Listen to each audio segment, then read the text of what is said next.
खूप वर्षापूर्वी एका छोट्या गावात खूप श्रीमंत वडिलोपार्जित खूप संपत्ती असलेला राजपाल राहत होता. त्याच्याकडे सोने, चांदी, शेती, पैसे मिळून खूपशी संपत्ती जमवून ठेवली होती. त्याला एका मुलाशिवाय कोणी नव्हते. त्याची बायको मुलगा लहान असतानाच मरण पावली होती.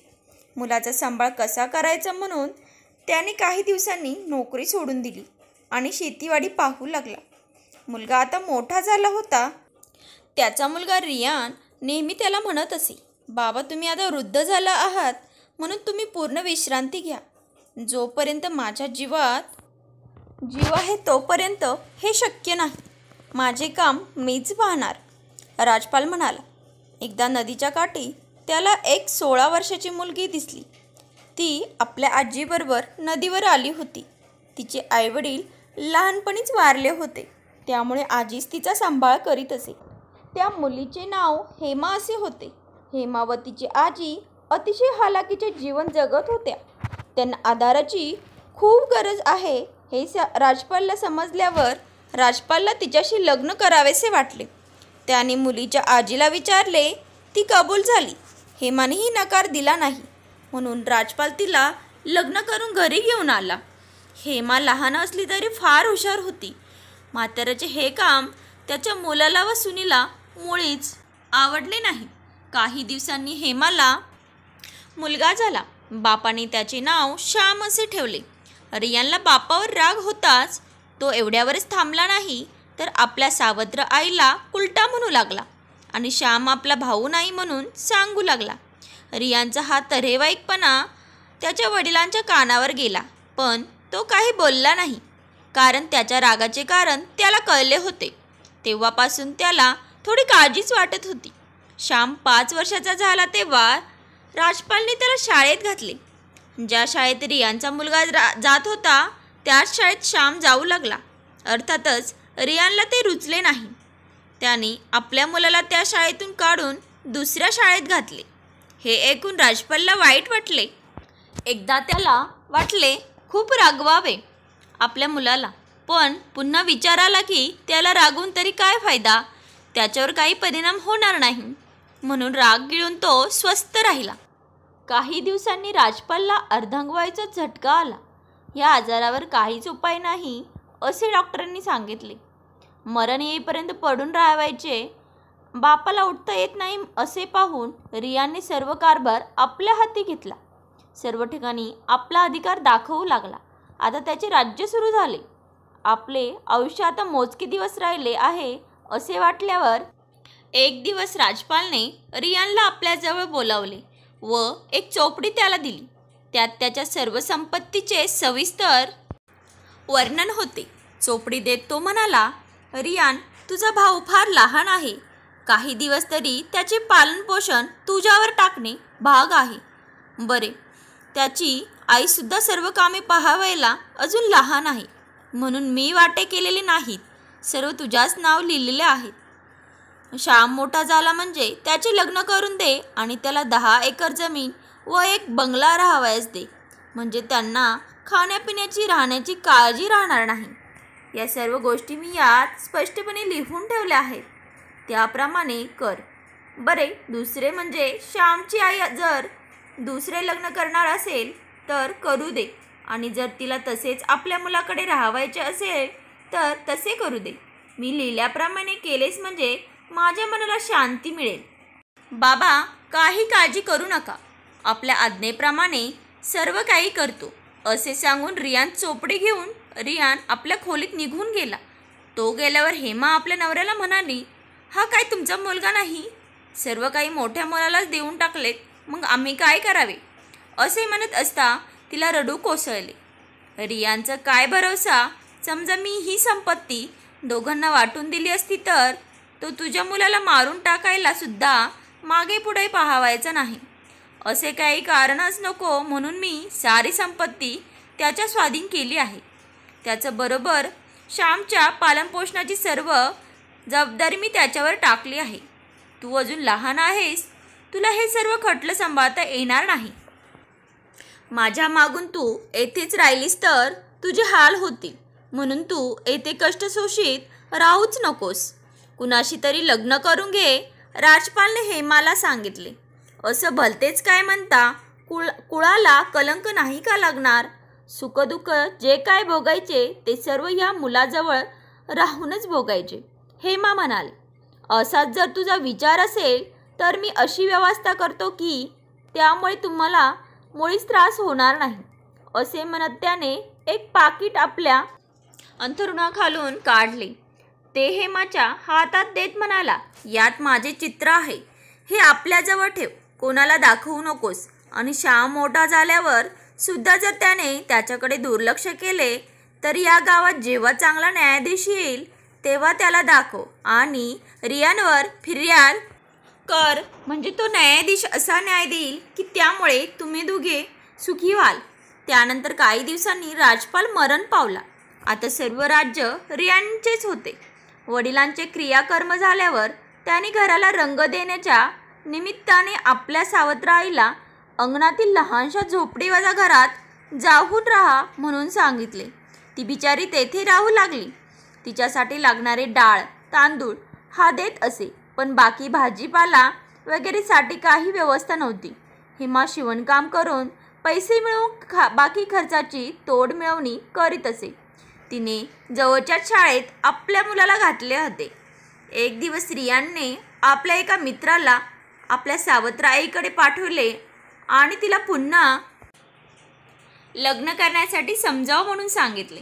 त्याच्याबरोबर तिच्याशी लग्न करण्यास तयार असलेल्या व्यक्तीलाही पाठविले. परंतु हेमाने त्या सर्वांना परतून लावले. तिने दुसरे लग्न न करण्याचा निश्चय केला होता. काही दिवस गेले. श्याम 14 वर्षाचा झाला. एक दिवस तो आपल्या आईला म्हणाला, आई मला रेशमी कपडे पाहिजे आहेत. सर्व मला हसतात, म्हणतात तुझे वडील एवढे श्रीमंत होते, त्यांनी पुष्कळ पैसे मिळवून ठेवले आहेत. ते खरं आहे, पण नाही रे बाळ माझ्याजवळ पैसे, आई म्हणाली. ते ग का, आम्ही दोघेच तर भाऊ.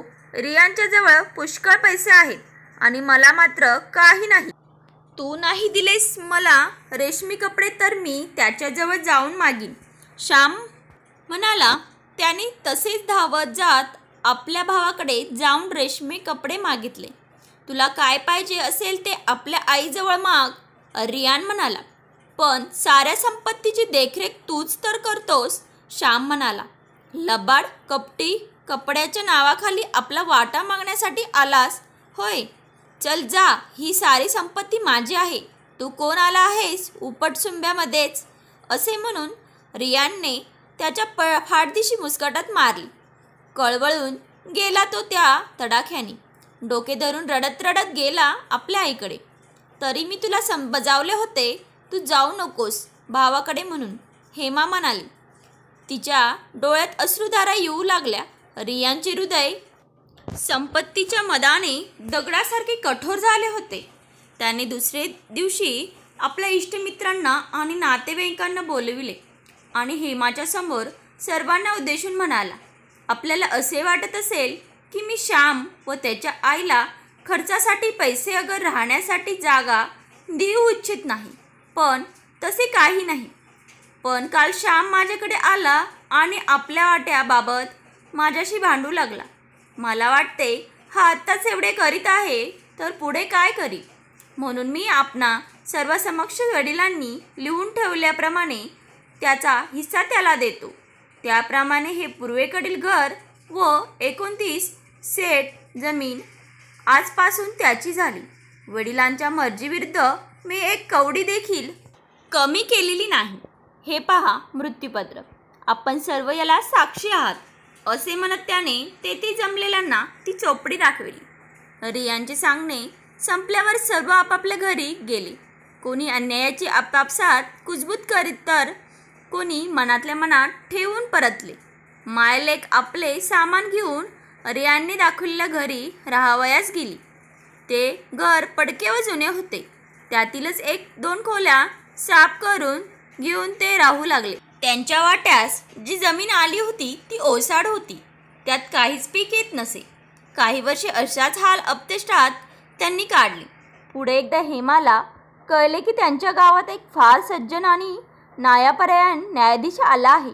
लोक त्याच्या हुशारीची आणि सज्जनपणाची वाहवा करीत होते। त्याचे कारण असे की त्या गावात एक शिंप्याचा कोणी तरी खून केला। त्याच्या बायकोनी संशयावरून एका व्यक्तीचे नाव सांगितले आणि न्यायाधीशाने त्याला मृत्यूची शिक्षा फरमावली। पण याच वेळी हा न्यायाधीश तेथे आला। त्याने रीतसर चौकशी करून खऱ्या गुन्हेगाराला पकडून दिले व या निर्दोषी माणसाला सोडून दिले। तेव्हापासून लोकांवर त्याची छाप बसली। ह्या न्यायाधीशाकडून आपल्याला योग्य न्याय मिळेल असे वाटू हेमा आपल्या नवऱ्याचे चित्र घेऊन त्याच्याकडे गेली। हेमा म्हणाली, रियानने माझ्या पतीची सारी संपत्ती घेतली आहे। त्याने माझ्या मुलाला अर्धा हिस्सा दिला नाही, म्हणून मी न्याय मागण्यासाठी आपल्याकडे आले आहे। मृत्यूसमयी माझ्या पतीने मला हे त्यांचे चित्र दिले व सांगितले की हे त्यांचे खरे मृत्यूपत्र आहे, परंतु ते वाटेल त्याला न देता चांगल्या न्यायाधीशाकडेच घेऊन जा, कारण तोच यातील गोष्टी नीट समजू शकेल। म्हणून मी हे आपल्याकडे घेऊन आले आहे। कृपा करून आपण न्याय करावा। बरं बघतो, म्हणून त्याने हेमाला पाठवून दिले। नंतर तो बराच वेळ त्या चित्राकडे पाहत बसला, पण त्याला काही कळेना। शेवटी त्याने ते कापडावर चिटकविलेले चित्र बाजूला केले, तेव्हा त्याच्या खाली लिहिलेली अक्षरे त्याला दिसली। त्यात असे लिहिले होते, मी म्हातारा झालो आहे। माझा दुसरा मुलगा श्याम अगदी लहान आहे। माझा मोठा मुलगा दुष्ट आहे, तो आपल्या भावाला सहज फसवू शकेल। माझी जमीन व 2 घरे मी रियानच्या नावावर लिहिली आहेत आणि पूर्वेकडील घर श्यामच्या नावावर आहे। हे घर जुने पडके आहे, पण त्याच्या पूर्वेकडील भिंतीत 5 हंड्यात मिळून 20 मन चांदी आणि 6 हंड्यात मिळून 4 मन सोने पुरून ठेवले आहेत। जमिनीबद्दल म्हणून मी हे श्यामला ठेवले आहे। एवढे लिहून म्हाताऱ्याने त्याच्यावर तारीख, वार वगैरे लिहिले होते। दुसऱ्या दिवशी न्यायाधीशाने रियानला बोलाविले। न्यायाधीश रियानला म्हणाला, तुझ्या सावत्राईने तुझ्याविरुद्ध तक्रार आणली आहे। तू तिला तिचा योग्य वाटा देत नाहीस असे तिचे म्हणणे आहे। माझ्या वडिलांनी मरतेवेळी जे लिहून ठेवले आहे ते मी त्याला दिले आहे। तुम्ही हे ते वाचून पहा पाहिजे तर। रियान म्हणला, ठीक आहे, उद्या सकाळी मी तुझ्या घरी येऊन ते वाचून तुमचा न्याय करीन असे सांगून त्याने रियानला पाठवून दिले। नंतर त्याने हेमाला कळविले की तिने उद्या रियानच्या घरी सकाळी हजर राहावे, बरोबर आपल्या मुलालाही घेऊन यावे। रियानने दुसऱ्या दिवशी न्यायाधीशाच्या स्वागताची खूप तयारी केली। आपल्या मित्रमंडळींना बोलविले, दिवाणखाना सजविला। न्यायाधीशासाठी एक खुर्ची सजवून ठेवली, त्यावर व्याघ्रचर्म अंथरले। पालखीतून उतरून तो दरवाजाशी आला। तेथे त्याने कोणाचे तरी अगदी वाकून स्वागत केले। नंतर मार्ग दाखविल्याप्रमाणे करून असे या येथे बसा असे म्हणत त्या सजविलेल्या खुर्चीकडे इशारा केला आणि कोणाशी तरी बोलत बोलत आल्याप्रमाणे आत आला। खुर्चीवर त्याला बसवयास सांगून आपण दुसऱ्याच एका खुर्चीवर बसला। नंतर सुद्धा तो कोणाशी तरी बोलत असल्याप्रमाणे बोलत होता। आपल्या बायकोने माझ्याकडे एक फिर्याद आणली आहे, त्या बाबतीत मी काय करू? असे आहे होय, पण आपल्या मुलाचे वागणे काही ठीक दिसत नाही। आपण आपल्या धाकट्या मुलाला काय देण्याचे ठरविले होते? पूर्वेकडील घर, तेवढ्यावर त्याचे कसे वागेल? ओहो, असं सांगा बरे, तर मी तसेच करतो। मग हे सर्व काय धाकट्या मुलाचेच आहे? ठीक, जसे आपले म्हणणे आहे तसेच मी करतो। न्यायाधीश भूताशी बोलत असलेले पाहून तेथे जमलेली सर्व मंडळी घाबरली। या बाबतीत न्यायाधीशाशी बोलण्यास कोणी तयार होईना। नंतर तोच उभा राहिला आणि जरा वाकून म्हणाला, मला जाण्याची आज्ञा असावी। आणि मग ताट उभा राहून चारी बाजूस पाहिले व रियानला पाहून म्हणाला, तुझे वडीलच आता माझ्याशी बोलत होते आणि आता ते त्या बाजूला गेले आहेत। तू ऐकलेच असशील आमचे बोलणे, काही नाही ना?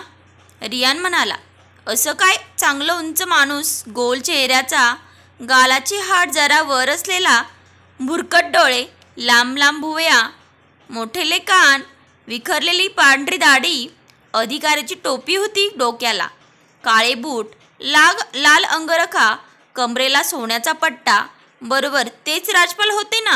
न्यायाधीशाने विचारले. जिवंतपणी ते हुबेहूब असेच दिसत असत. तेथे जमलेल्या नातलगांनी व मित्रांनी सांगितले.